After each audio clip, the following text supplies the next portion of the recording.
Good morning, another day, another blessing. Today's Sunday, the 15th of June, and the last couple of days, Friday and Saturday, I didn't vlog. I didn't do any vlogs on Friday, Saturday. Friday was another busy one. Friday was a busy one. I had a musical bingo hosting gig in the evening, and it was wild. It was near Moorgate at a place called Token House, and it was a small crowd. I think 4, 3, and 5, 9. So it was 12 people, and for a night of musical bingo, that's not a lot of people, but they had a great time. And between myself and Jerry Bless, the DJ, we just gave them a good night. And I'm telling you, I know that I definitely have the quality and the ability to make a night great for people. If you can do it for 12, you can do it for 1,200. That's my mentality. It's like, if you can make a small amount of people laugh and have a good time, then you can make a large amount of people laugh and have a good time. So for me, I feel like all of these gigs and all of these scenarios where I've got just a few people in a room and I still send them off saying, yo, we had a great night, that's testament to me that put me on the biggest stage, and it will be the same. So this is where I'm blooding myself. That's how I'm looking at it. It's kind of like training, But that was Friday, and full disclosure, when I'm hosting these gigs, often I don't drink. I'm on water and Diet Coke. Musical bingo creates such a vibe though, because it's like being in a club. And so I had a couple beers, actually had a couple shots of tequila, and then when I got home, stupidly, I just had some wine, and honestly, woke up the next day and I was like, nah, I've just come off the back of an 8-day stretch of gigs. And this is the interesting thing about figuring out how to balance this new world and this new way of working with a healthy lifestyle, because it's very hard. And when I was locked in going to the gym consistently, that was all I was doing. I was hardly gigging. I was hardly out late nights. And that's what you find a lot of the time with anyone who does late night work or entertainment work, or if they have mixed schedules and things like that, you're going to find that people like that often have bad health practices, because you're coming home from a gig late at night, you're stopping off, you're eating McDonald's, you're getting in, you might be eating ice cream, you might be drinking, and that takes its toll on you. So I need to be more disciplined in the sense of post-gig, with all of that enthusiasm and that adrenaline, I need to be able to say, right, I'm going to the gym. That's how I am winding down. I'm not winding down with fast food or with alcohol. I'm going to wind down with exercise. That has to be my new mentality. But creating new habits and figuring out how to adapt to new situations is hard. It's not easy, because you want to take the easiest route. You want to go to the place where you feel most comfortable. You want to just go to the easiest direction. And sometimes that's just drawing for a beer or, a tub of ice cream. And so it just packs up. And then before you know it, you feel like crap. You're losing confidence. You're losing confidence in your physical appearance. That then moves on to you feeling less confident in your stage persona and stage appearance. So it's a domino effect, but it's also one of those things that you have to try your best to get a hold of, So that was Friday. Friday was cool. And then Saturday, I usually go and play football on Saturday mornings. Actually, this is the shirt that I wear, or often wear, for the team. It's called Hurlingham FC. But it's a group of guys. We're just a group of guys who have a WhatsApp group. Every week we put our names in, and then we usually play 8-a-side. and I had to pull out this week. I'm really good at pulling out. Uh, but no, I had to pull out this week. I was just Friday night. I just knew. Look, I've had a long stretch of shows this week, and I need the rest. Plus, me and my girl hadn't seen each other properly for days, so I wanted to create some space where we could spend some time together. Because like relationships are like that. I feel like relationships, they are like I was gonna say cars, because that's the first mechanical thing that came to my mind, but like they just need maintenance, just like anything. It needs maintenance. It needs looking after. And she's really busy. I'm really busy. And so, texting and calling, we're great at that. We're great at staying in communication with one another. That's one of the things where if I meet a woman and she's bad at texting or bad at responding to me, that's the biggest red flag for me. And generally, I don't even go any further than that. I'm out. Like, communication is such a massive thing to me that if I can see that isn't something that you thrive at and something that you are good at, then I'm out. I can't teach you how to be a good communicator. Like, I can't teach you what a respectable time to respond to a text message is. I can't teach that. And I wouldn't want to spend my life teaching that, and I wouldn't want you to spend your life having to try and learn it.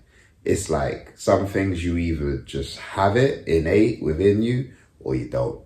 And I think that there's some stages you get to in life where you don't want to teach anybody anything. I'm like, nah, like come into the game knowing the rules or don't play. That's my mentality. So, so communication.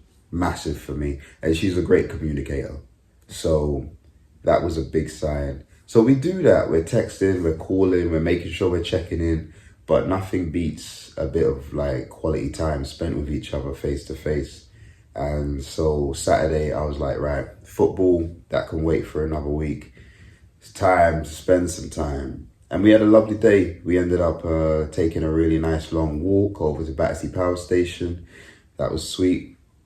Then we walked through Battersea Park, went to Chelsea, walked around Chelsea. There was a lovely food market there, so we stopped and got ourselves some food, had a nice little sit down in the park. It was a really lovely day too, weather-wise. And if you live in the UK, I mean, I don't know where you are watching this, but if you live in the UK, if you get a sunny day, you need to make the most of that because they don't come around too often. So we had a really lovely day, really lovely walk around. And honestly, based on the way I've been living and eating this week, I thought that the Sunday weigh-in was going to be really bad. I was actually starting to worry about just how much weight I'd be putting on and like what the scales are going to say.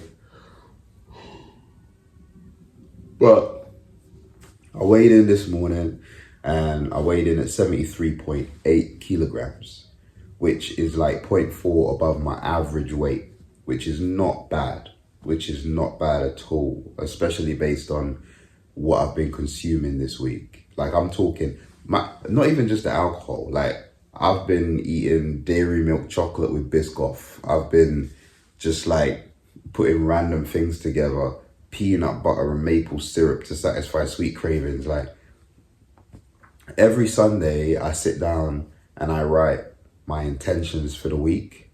And the intentions for this week have been very, very clear in terms of diet, exercise, staying away from alcohol, and just looking after myself more.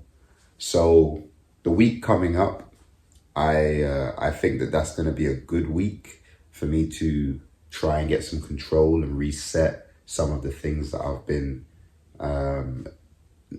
unable to really hold a grasp on, because it's not as gig heavy, there's not so many late nights, But regardless of how many gigs there are, and regardless of how many late nights, really, it's about my level of discipline. It's about me being able to say, no, I'm not having that, I'm having this, or I'm drinking this much water, you know, etc., etc.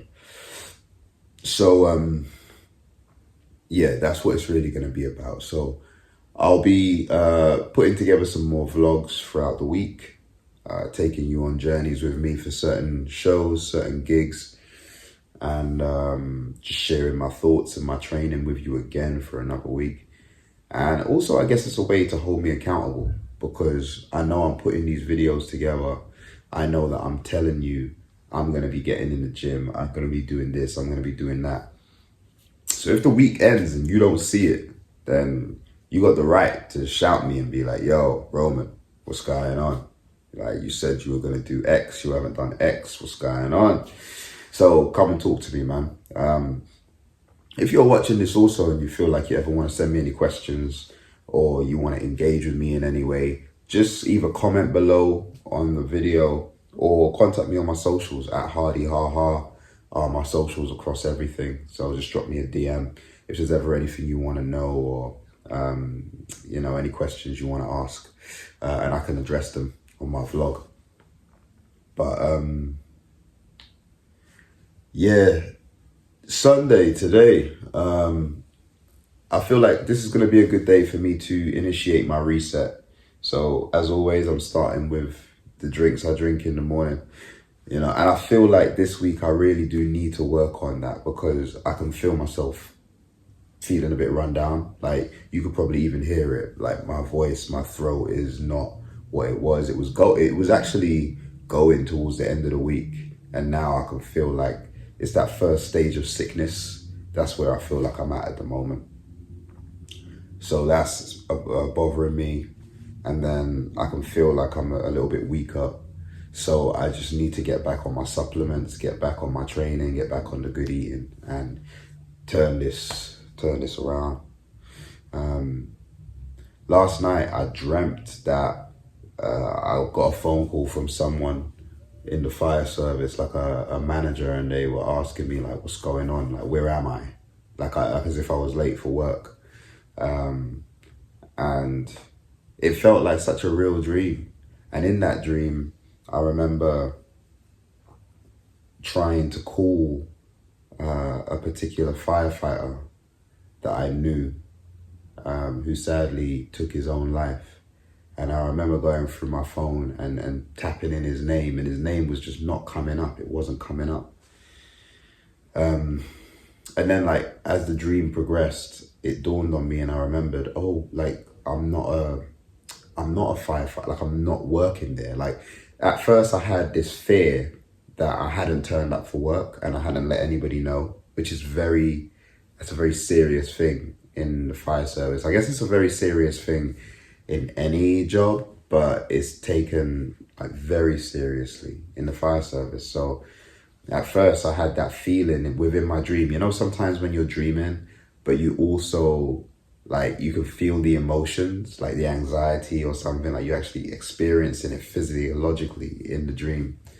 And I was feeling like anxious, like, oh no, like I haven't turned up for work.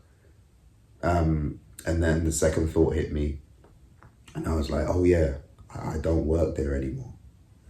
And I woke up this morning, and, you know, full disclosure, I woke up with a little bit of, what's the right word?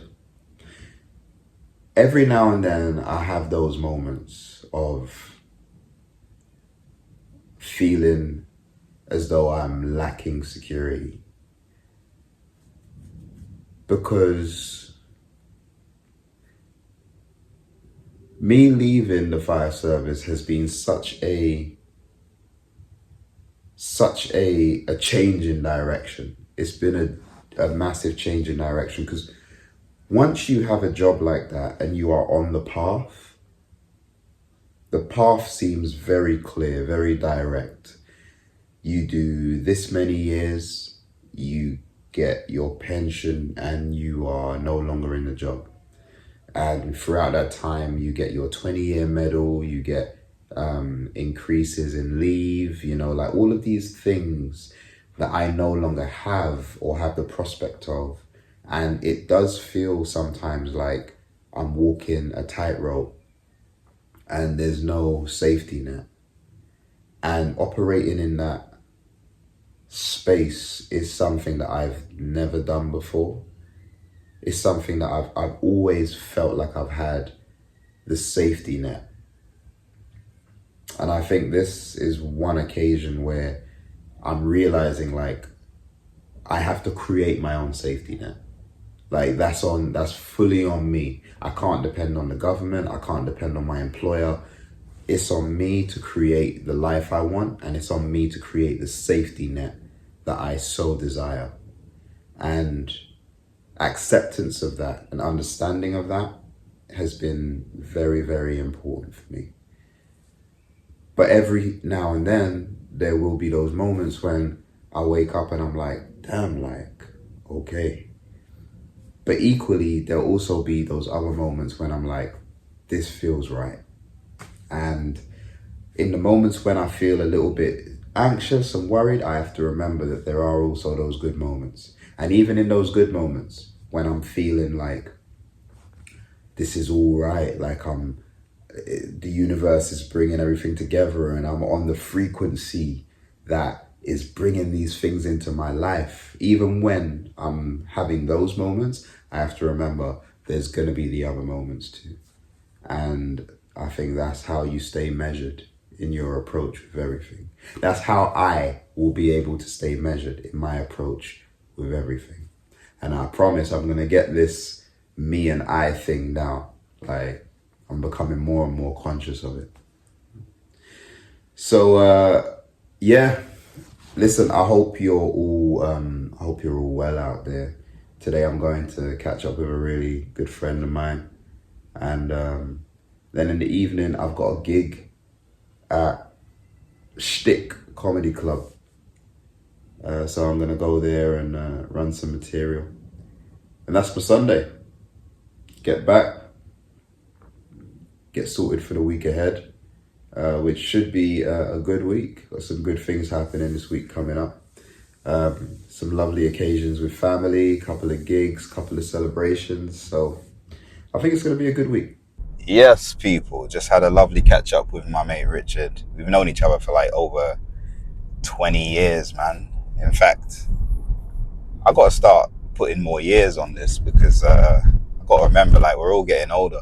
I think it might be over 30 years that I've known him.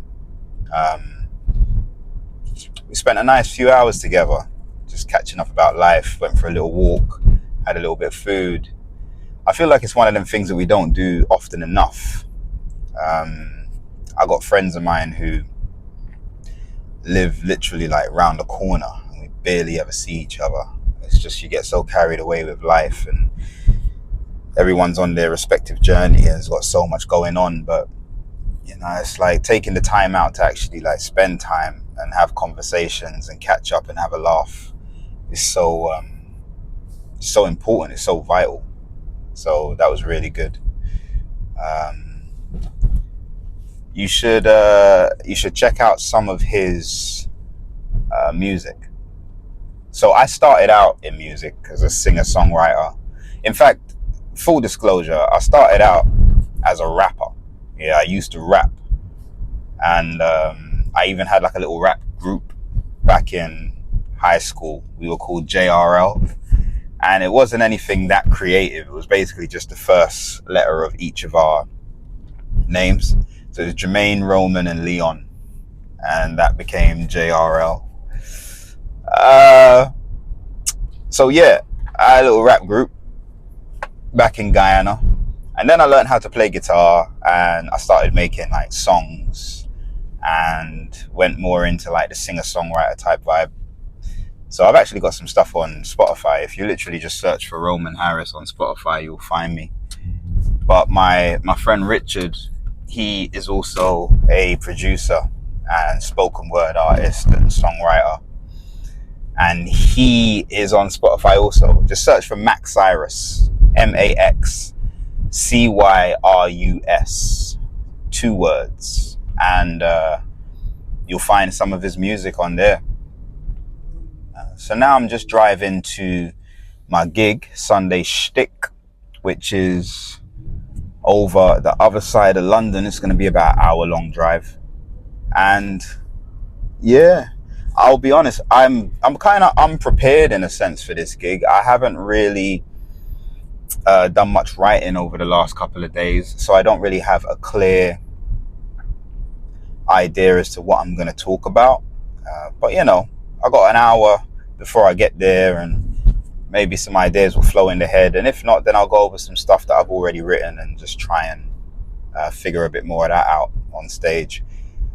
Don't get me wrong, I think it's very important to be prepared, and I should be a lot more prepared than I am right now. But unfortunately, on this occasion, I'm not. But nevertheless, I'm sure it will be a fun show. It's always fun getting on stage. Dude had a wicked fade, man. I need to know who that guy's barber is. Sure, it'll be fun getting on stage either way. So today is Father's Day here in the UK. I don't know if it's different in America and some parts of South America, but today in the UK is Father's Day. And my dad never really celebrated Father's Day. We weren't a Father's Day type of family. However, with him not being here anymore, he died back in February. And yeah, with him not being here anymore, I can't say that, you know, the thought of him hasn't crossed my mind today. And he was a poet. So he wrote a couple of books of poetry, and I guess maybe as a little bit of the tip of the hat, I put one of his poems on my Instagram story today. He was never a very sentimental person, and our relationship was never very sentimental. I think that's probably the case with a lot of people of his era, or West Indian men of his era, and maybe even British men, you know, or European men. There's not a lot of emotion, not a lot of sentiment, and you know, that's how he raised me, in the sense of like not being overly emotional, always being rational, always thinking first with this rather than with the heart. But I was talking to a friend of mine recently, Lucky, and he said something that I still believe rings pretty true, which was like 90% of the decisions you make, you can make with your head. But there has to be a 10% part of you that has to make the decision with your heart. You know, like when it comes to, like, you can plan something, you can look into the pros and cons of a thing, you can weigh it all up, and all of that is fine, and you can do all of that with your head. But that jump, that next bit to get you over the line, that you have to do with your heart. And I think there is a lot of truth in that. Like sometimes making a decision with your heart is hard because everything is saying no, like don't do it. Like I want to keep myself safe. But the heart wants what it wants. And sometimes you got to let your heart lead you. Oh yeah, I'm surprised you lot still got that much energy. That's amazing. I appreciate that, especially since we're down here in this basement where clearly my lungs are getting battered by the amount of damp and mold in here is crazy. I'm taking years off my life for the sake of doing this gig. Right, if you're a comic, make some noise. Woo! Alright, if you're just here tonight enjoying the comedy, make some noise. Alright, okay. That means essentially I'm performing to one person at the back there. And I'm tired. That's the other thing they don't tell you. When you start working out, you get tired. I don't have any energy, yeah? So it'd be like the dead of night, right? I'll feel that, you know the universal language when someone wants to get down, right? I'll feel her hand come across my stomach, right? She turns me into the little spoon, right? Then she starts kissing my chest, my shoulder, sorry. Forgot my chest is in the front. Get my body parts mixed up sometimes. Honestly, my dick right here. Anyway, you know when you hear someone's conversation, you just get a snippet of it? Yeah. But thank you for the confirmation.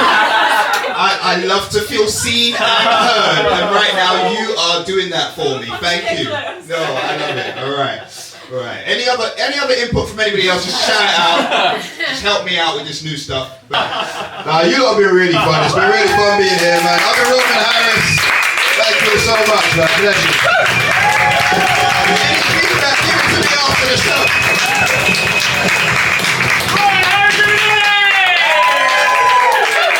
All right, that's Schtick Comedy Club. Last gig for the week, all done and dusted. It's a really nice room. It's like a basement of a pub, but around this time of year, boy, humid down there. So I got a bit of a sweat on. I think I did about 12, 13 minutes of material. Was able to run some new ideas, did a few bits that were tried and tested. If I'm closing a show or you're headlining a show, you always want to end on a high, even if you're running new material. Like, you don't want to just take advantage and do like all new stuff and don't finish on a high. So I think that was achieved. Probably got I had a fun time. That was nice. I do sometimes wonder like how many gigs I've done. I stopped counting after I think I got to about 50 and then I stopped counting. Some people count all the way into the thousands, but I've definitely stopped counting. I don't really know where I'm up to. And it's interesting because I remember thinking there's no amount, it doesn't make sense counting, because there's never going to be a number I'm going to get to where I'm going to be and now I am the bee's knees. If anyone even says bee's knees anymore, but there's no number I think I'm going to get to where I'm going to feel like I've arrived. So I just figured I might as well stop counting, But anyway, that's it. Last gig for the week. Time to go home and get ready for another week. Godspeed life. And let's get it. Catch you next time.